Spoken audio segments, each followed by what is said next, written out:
This is to the Senate and House of Representatives from Chief John Ross, Red Clay Council Ground, Cherokee Nation. This was the representative from the Cherokee Nation's sort of response to the process of the Native American tribes being removed from their home territory.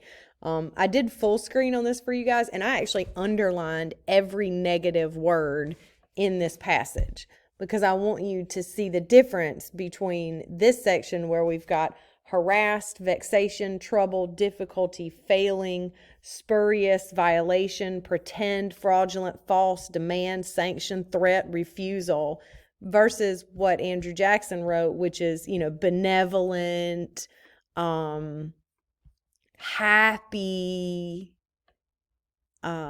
advantages. His is very rosy, and this is what's great for us, and this is great for the Native Americans.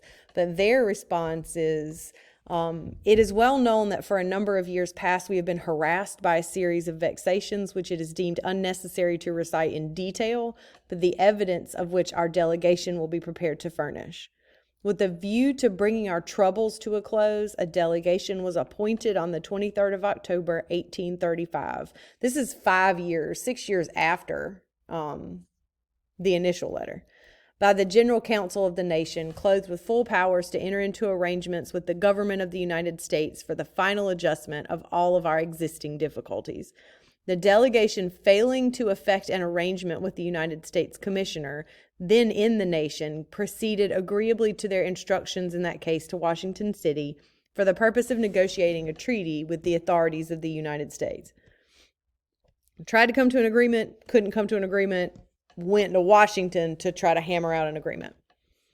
After the departure of the delegation, a contract was made by the Reverend John F. Skimmerhorn and certain individual Cherokees purporting to be a, quote, treaty concluded at New Echota in the state of Georgia on the 29th day of December 1835 by General William Carroll and John F. Skimmerhorn, commissioners on the part of the United States, and the chiefs, headmen, and the people of the Cherokee tribes of Indians.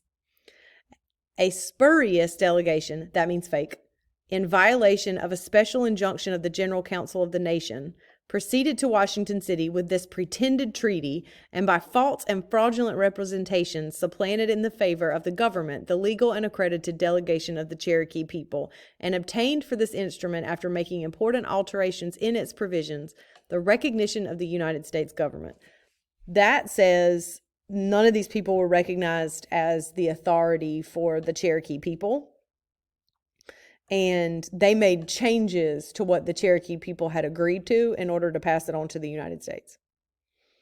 And now it is presented to us as a treaty ratified by the Senate and approved by the President, Andrew Jackson, and our acquiescence in its requirements demanded under the sanction of the displeasure of the United States and the threat of summary compulsion in case of refusal.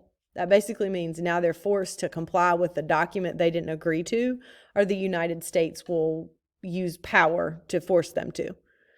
It comes to us not through our legitimate authorities, the known and usual medium of communication between the government and the United States and our nation, but through the agency of a complication of powers, civil and military. That basically means nobody that we recognize from the U.S. told us about this. The military told us.